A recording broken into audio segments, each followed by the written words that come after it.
Hello dear crypto friends, and welcome to today's video in which we are going to talk about something very serious and something which we all don't like, namely the fact that Bitcoin doesn't seem to be the digital gold that we were promised. It doesn't seem to behave like the digital store of value, the digital safe haven from economic crises, but in fact it seems to be following stocks more and more and seems to be more and more correlated to the Nasdaq and to the S&P 500 instead of being anti-correlated and behaving like digital gold, like it was promised to us by Satoshi. What is going on? It was said that you would destroy Wall Street. not join them. Bring balance to the force. I hate you. Come on, that one had to be. You can always use Star Wars memes for any situation in life. You know that, right? But yeah, so let us start with Bitcoin's long-term chart, and we start by comparing it to gold. So in orange you see the gold chart, and the candlestick chart is the long-term Bitcoin USD chart, both of course in logarithmic axis. And we want to understand if Bitcoin is correlated or anti-correlated to gold. So first thing we can observe is of course that Bitcoin massively outperformed gold over its entire trading history. That is clear. That is like completely crazy how Bitcoin outperformed gold. I mean, Bitcoin rose from 6 cents to now $30,500. So that is about a factor of $500,000, which Bitcoin rose in now 12 years of trading history, whereas gold went from $1,192 to $1,862. So it didn't even rise a factor of 2 in the same time. I would say that is a slight outperformance of Bitcoin versus gold. But that's not the point of the video. The point is we want to understand how Bitcoin is correlated, right? How Bitcoin is correlated to gold. And when Bitcoin started its first bull market, gold was also rising. So we could say in the beginning Bitcoin and gold were correlated, right? And then Bitcoin had kind of a bear market and was going sideways-ish for a while, and gold was also dumping in the same time, right? But then suddenly something fascinating happened, namely Bitcoin was pumping like crazy and gold went down. So there was a time when they were anti-correlated. But then again, Bitcoin had a bear market in 2014-15 and gold also had a bear market. And then when Bitcoin started going up, gold went slightly upwards but had a dump here. So if you ignore that dump, it would have had an upwards trend, but we cannot see a clear upwards trend, right? It was more like a sideways-ish movement, right? But then something fascinating happened. I would say somewhere around here. Bitcoin started dumping, but at the same time, like really at the exact same time, gold started pumping. Let's zoom in for a better visibility. So Bitcoin dumped and had the famous low in late 2018, and almost at the same time gold pumped. What? And then Bitcoin pumped, but gold pumped also. And then Bitcoin started going down, but gold started going up. And then Bitcoin went sideways and gold started going up even more. And then Bitcoin went up, but gold went down and reached actually a low exactly when Bitcoin had a top. And then Bitcoin started dumping and gold started going up. And then Bitcoin went up and gold went down again. And then Bitcoin went down and gold went up. And now Bitcoin goes down again and gold also goes down. So we see that before this line here, there was not a clear correlation between Bitcoin and gold. Sometimes they were positively correlated, sometimes they were anti-correlated. But since about August 2018, it seems that more often than not, Bitcoin is actually anti-correlated to gold. I would say in 80 or 85% of cases, as we have seen now in the last 4 years, it seems that Bitcoin is really more anti-correlated to gold than correlated. So something must have changed in 2018. But what? Now, if we compare the long-term behavior of gold versus stocks, we want to understand if gold is really a safe haven asset as compared to stocks, right? Do people really put their money into gold in times of stock market crises? Now, if we look at the gold chart versus the S&P 500, which I have loaded here in orange, we can indeed see that most of the times gold is anti-correlated to the stock market. Not always, but many times. So for example, when gold was pumping in the 70s, after it has been famously decoupled from the dollar by the Nixon administration, what happened? It pumped exactly when there was a downturn in the stock market. Then when the stock market saw a massive pump in the late 90s leading up to the dot-com bubble, what happened? Gold had a famous low. Then as soon as the stock market started collapsing in the early 2000s, what happened? Gold started pumping again and had a small spike exactly during the low when the stock market hit the bottom in 2003. And then when the stock market went into the great financial crisis from 2007 to 2009, this was exactly the time when gold started pumping massively and went on a massive rampage that held for a few years, where gold pumped from 600 something dollars to 1,900, so it tripled in value in that time. And now we can see the same happening as soon as the times are getting harder and crises are popping up like this one and the March 2020 crisis and this one here. This is when gold starts thriving again. Now sure, it is having a slight downturn now, but if the stock market would continue to be tumultuous in the next years, I am pretty sure that at some point gold would see a new run. So this is quite interesting. Gold seems to be most of the times anti-correlated to the stock market, not always, but especially so in times of great uncertainty and in times of stock market crashes and stock market crises. Now let us compare that to Bitcoin's behavior versus the stock market, right? Let us try to understand if Bitcoin is also sometimes correlated or sometimes anti-correlated, and especially how does Bitcoin behave during stock market crashes. That is what we would like to know, because if Bitcoin really is this safe haven asset, this safe haven asset that was promised to us, then it should be anti-correlated to the stock market, especially when the stock market crashes. That should be the time when Bitcoin should see its highest pumps. So I have loaded here Bitcoin in the candlestick chart diagram, and in orange I have loaded the stock market in form of the S&P 500. So what do we see? Bitcoin started trading in 2010 on Mt. Gox and had its first rally immediately afterwards. And this was exactly the time when the S&P 500 was also rising.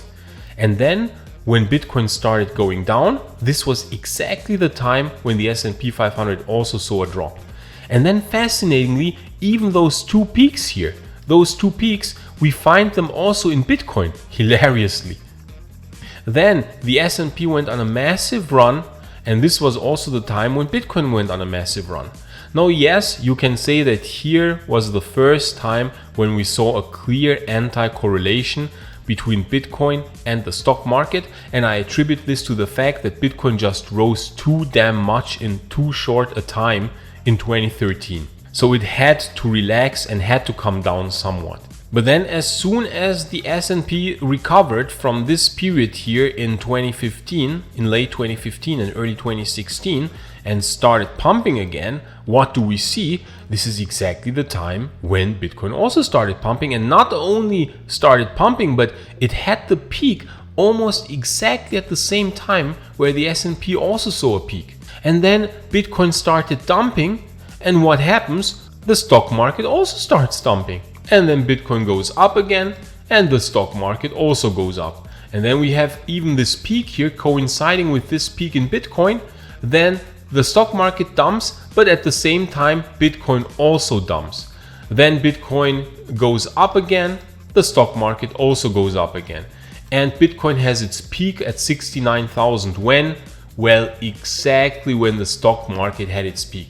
So we see that there's a clear positive correlation between the stock market and Bitcoin. So Bitcoin doesn't seem to behave as the digital gold that we were promised, but in fact seems to be following the stock market quite closely. And not only that, but the correlation is becoming more and more insane.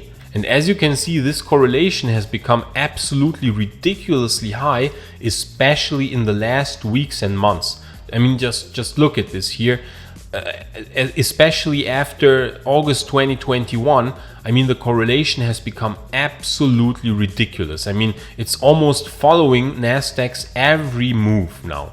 For example, here is a chart that quantifies the correlation between the stock market and Bitcoin. And what do we see? Between 2010 and about mid-2019, there was sometimes correlation and sometimes anti-correlation. So positive correlation is in green, anti-correlation in red. And what do we see? Sometimes correlation, sometimes anti-correlation. But what happened then in mid-2019? Suddenly, Bitcoin is only in the green, reached values for long periods of time, 0.6, that it never reached here before in the whole 9 years of trading history from 2010 to mid-2019. And now Bitcoin after that was super in the green all the time, and it continues to increase even more. The correlation is getting worse and worse. Here's another chart measuring the correlation between Bitcoin and the S&P 500. And we see the same thing. Before 2019, there was sometimes correlation, sometimes anti-correlation.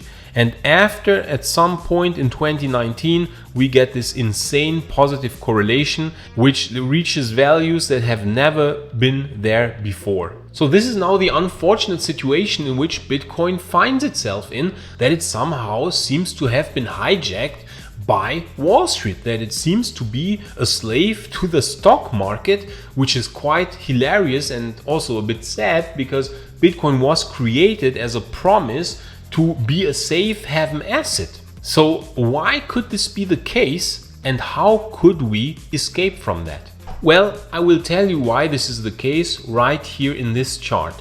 Here we can see the growth of Bitcoin by unique addresses that are being used, and we have to switch to logarithmic mode to see the incredible growth, especially from around 2010 to, I would say, the peak in 2017.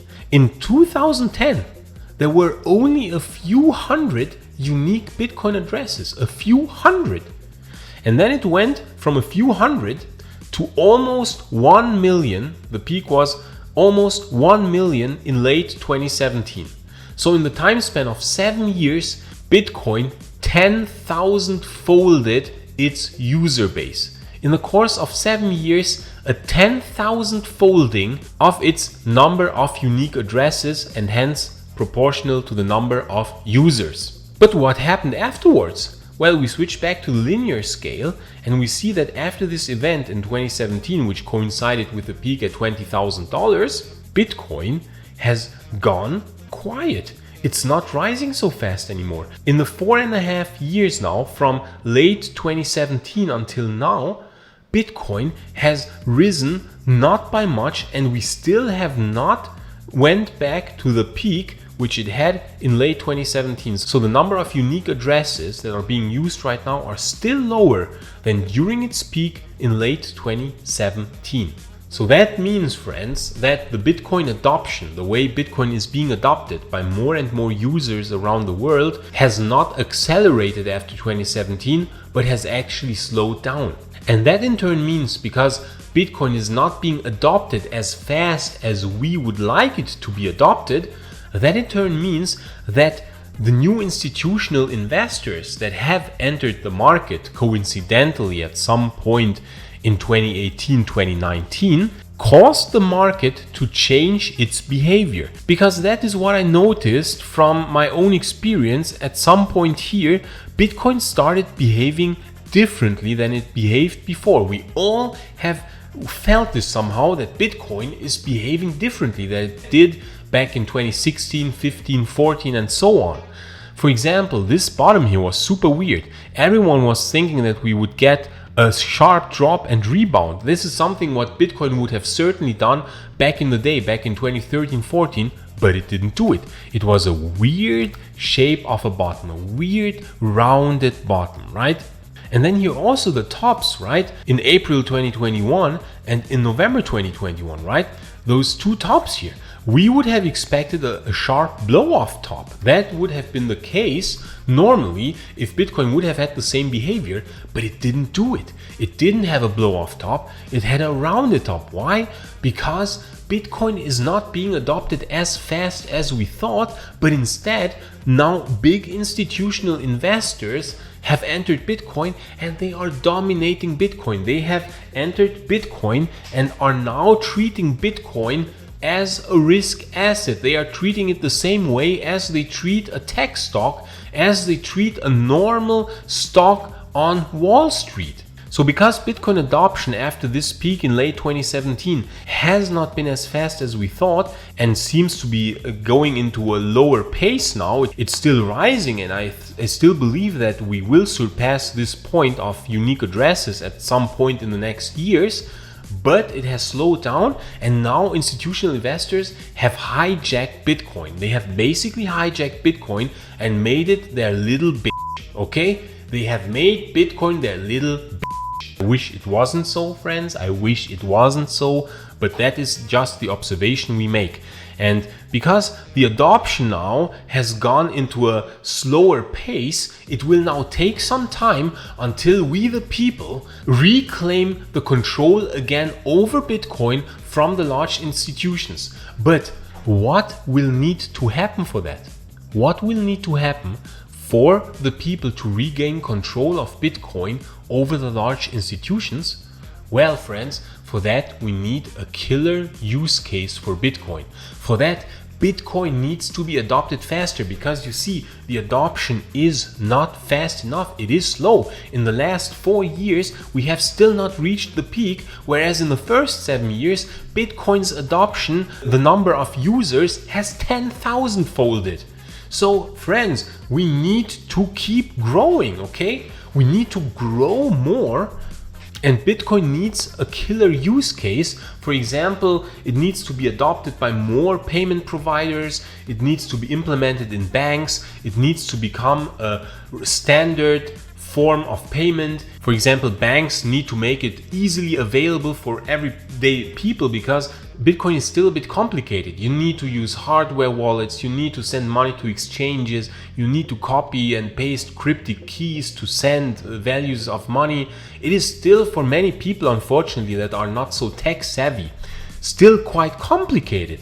So as long as Bitcoin remains complicated and not super easy to use, I mean, I would need to have it on my phone and just press one button and just pay everywhere with Bitcoin. That is what would need to happen for us to get to mainstream adoption, so that Bitcoin adoption accelerates again. And that is when we will reclaim Bitcoin again, back from those a-hole institutional investors that have changed the rules of the game. So therefore, I would define Bitcoin by two big eras, like two eras, right? This era here, which lasted from 2010 until late 2017, where it was dominated by us, the retail investor. And that is also the reason why we had these sharp blow-off tops and these insane drops and blow-off tops here, because that is what retail investors do. They FOMO in, they go berserk, we have these insane swings, and afterwards we get to the second era, where Bitcoin started to be dominated by institutions. So here are retail investor, here I institutions. So will we reclaim Bitcoin again? Yes, as I said, when the unique address is used and the number of users starts going above 1 million again, and we go to 2, 3, 4, 5 million, then suddenly the retail investor will out-dominate the institutional investor again. But how long this era here will last, this dark era, we do not know. It could last for a few more months, it could last for a few more years, right? But from the look of this chart, I would say it will still take quite a few more years until we reclaim this here, and Bitcoin will again enter a new era of retail investors, where suddenly we will have blow-off tops again. So Bitcoin might not do quite the amazing stuff here in between and just wobble around, and then suddenly we might get insane rallies and crazy stuff again afterwards when the retail investor reclaims Bitcoin. But that, my friends, is just a theory. I was just trying to show you why Bitcoin is not behaving like the digital gold that was promised to us that it should have been, but why it has been hijacked by Wall Street and by the big institutions, and why it has thus consequently also changed its behavior. But there's a good side to all of this. Where's the good side? Well, if we start to understand how the big institutions work and how so-called smart money works, we can learn the logic of this market, and we can use this logic to understand what Bitcoin will be doing now. Will Bitcoin go directly down to the weekly moving average 290 to 17,000 and then we go into a bear market and see the next rally in 2024? Or will Bitcoin bounce now and then suddenly still go down and then wobble around in the bear market and pump afterwards? Or will Bitcoin go directly into a pump to, I don't know, $150,000, $200,000, maybe even reach the top of this trend channel? I think it's not super likely, but it could happen. And then we get the same weird pattern here with this weird distribution phase and go down. We will try to understand this, and I will start making update videos again on Bitcoin's current price action, because we can see that the weekly candle has closed yesterday and we already start seeing a new green candle, and very nicely the dollar index has started dumping massively, like really massively. But of course we have to understand if this will be a longer dump in the dollar index, or if the dollar index will just dump a bit and then continue its massive rally, because this of course will dictate the behavior of Bitcoin in the coming months. So that is what I will try to now uncover in the next videos, and we will do now daily Bitcoin price analyses, altcoin price analyses. But it was important for me to also talk about more theoretical topics in this video and also in the last one, in order to understand Bitcoin's logic and behavior, because in order to fully understand Bitcoin and make accurate predictions for the future, we have to understand all aspects of Bitcoin. We have to understand everything, okay? It's not worth just understanding one part of it. We have to understand every detail about Bitcoin. And we also now have to understand why Bitcoin is not the digital gold that was promised to us, but for the time being, and intonation on for the time being, it behaves like a tech stock because it's currently being dominated by Wall Street and the big institutional investors. But I think this will not last forever, friends. Tomorrow I will return to Bitcoin, crypto and altcoin price analyses, and we will try to understand if Bitcoin will revisit the lower bounds of this trend channel and go into a bear market, or if it will bounce and then go into a bear market and then pump, or if it will directly pump. We will try to understand this tomorrow and in the following days. So thanks a lot for watching, dear crypto friends. Please like this video and subscribe. I would be happy to welcome you in this illustrious round of crypto enthusiasts. I wish you a nice day and see you tomorrow in the next video. Bye!